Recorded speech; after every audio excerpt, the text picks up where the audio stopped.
கர்த்தருக்கு ஸ்தோத்திரம். இந்த நாளிலே யோவான் 5வது அதிகாரம் 1 வாசிக்கிறதை கேட்போம். எல்லாருக்கும் பிரைஸ் தி லார்ட். யோவான் அதிகாரம் 5வது அதிகாரம் 1. இவைகளுக்கு பின்பு யூதருடைய பண்டிகை ஒன்று வந்தது. அப்பொழுது இயேசு எருசலேமுக்கு போனார். எபிரேய பாஷையிலே பெதஸ்தா எண்ணப்பட்ட ஒரு குளம் எருசலேமில் ஆட்டு வாசலின் அருகே இருக்கிறது. அதற்கு 5 மண்டபங்கள் உண்டு. அவைகளிலே குருடர், சப்பானிகள், சூம்பின உருப்புடையவர்கள் முதலான வியாதிக்காரர் அநேகர் படுத்திருந்து தண்ணீர் எப்பொழுது கலங்கும் என்று காத்து கொண்டிருப்பார்கள். ஏனெனில் சில சமயங்களிலே தேவதூதன் ஒருவன் அந்த குளத்தில் இறங்கி தண்ணீரை கலக்குவான். தண்ணீர் கலங்கின பின்பு யார் முந்தி அதில் இறங்குவானோ அவன் இப்பேற்பட்ட வியாதியாய் இருந்தாலும் சுஸ்தமாவான். 38 வருஷம் வியாதி கொண்டிருந்த ஒரு மனுஷன் அங்கே இருந்தான். படுத்திருந்த அவனை இயேசு கண்டு, அவன் வெகு காலமாக வியாதிஸ்தன் என்று அறிந்து அவனை நோக்கி, சுஸ்தமாக வேண்டுமென்று விரும்புகிறாயா என்று கேட்டார். அதற்கு வியாதிஸ்தன், ஆண்டவரே, தண்ணீர் கலக்கப்படும் போது என்னை குளத்தில் கொண்டு போய் விடுகிறதற்கு ஒருவருமில்லை. நான் போகிறதற்குள்ளே வேறொருவன் எனக்கு முந்தி இறங்கி விடுகிறான் என்றான். இயேசு அவனை நோக்கி, எழுந்திரு, உன் படுக்கையை எடுத்துக்கொண்டு நட என்றார். உடனே அந்த மனுஷன் சுஸ்தமாகி தன் படுக்கையை எடுத்துக்கொண்டு நடந்து போனான். அந்த நாள் ஓய்வு நாளாய் இருந்தது.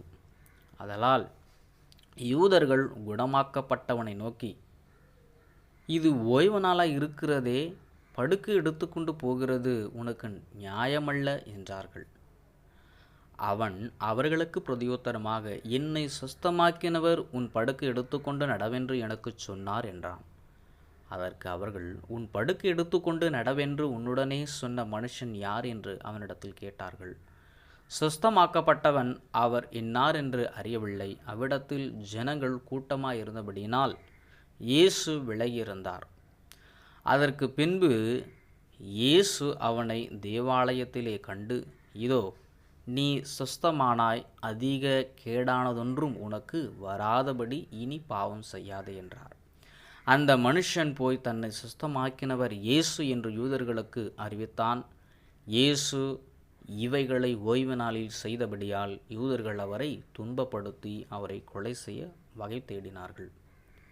இயேசு அவர்களை நோக்கி, என் பிதா இதுவரைக்கும் கிரியை செய்து வருகிறார், நானும் கிரியை செய்து வருகிறேன் என்றார். அவர் ஓய்வு நாள் கட்டளையை மீறினதும் அல்லாமல் தேவனை தம்முடைய சொந்த பிதா என்று சொல்லி தம்மை தேவனுக்கு சமமாக்கினபடினாலே யூதர்கள் அவரை கொலை செய்யும்படி அதிகமாய் வகை தேடினார்கள். அப்பொழுது இயேசு அவர்களை நோக்கி, மெய்யாகவே நான் உங்களுக்கு சொல்லுகிறேன், பிதாவானவர் செய்ய குமாரன் காண்கிறது எதுவோ அதையே என்று வேறொன்றையும் தாமாய் செய்ய மாட்டார். அவர் எவைகளை செய்கிறாரோ அவைகளை குமாரனும் அந்தபடியே செய்கிறார். பிதாவானவர் குமாரனிடத்தில் அன்பாய் இருந்து தாம் செய்கிறவைகளையெல்லாம் அவருக்கு காண்பிக்கிறார். நீங்கள் ஆச்சரியப்படத்தக்கதாக இவைகளை பார்க்கிலும் பெரிதான கிரியைகளையும் அவருக்கு காண்பிப்பார். பிதாவானவர் மரித்தோரை எழுப்பி உயிர்ப்பிக்கிறது போல குமாரனும் தமக்கு சித்தமானவர்களை உயிர்ப்பிக்கிறார். அன்றியும் பிதாவை கனம் பண்ணுகிறது போல எல்லாரும் குமாரனையும் கனம் பண்ணும்படிக்கு பிதாவானவர் தாமே ஒருவருக்கும் நியாயத்தீர்ப்பு செய்யாமல் நியாயத்தீர்ப்பு செய்யும் அதிகாரம் முழுவதையும் குமாரனுக்கு ஒப்பு கொடுத்திருக்கிறார்.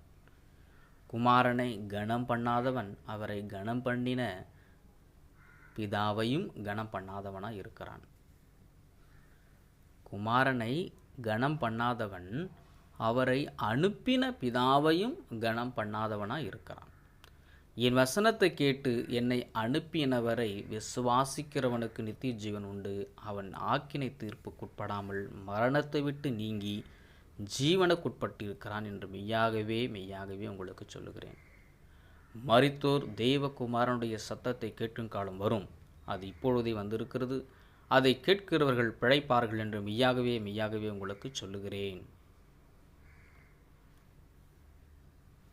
ஆம் பிரியமானவர்களே, இன்று யோவான் 5வது அதிகாரம் 1 25 வசனங்கள் படிக்கிறதை கேட்டோம். ஆண்டவருக்கு சித்தமானால் மீதமுள்ள வசனங்களை படிக்கிறதை கேட்போம். கர்த்தருக்கு ஸ்தோத்திரம். நன்றி.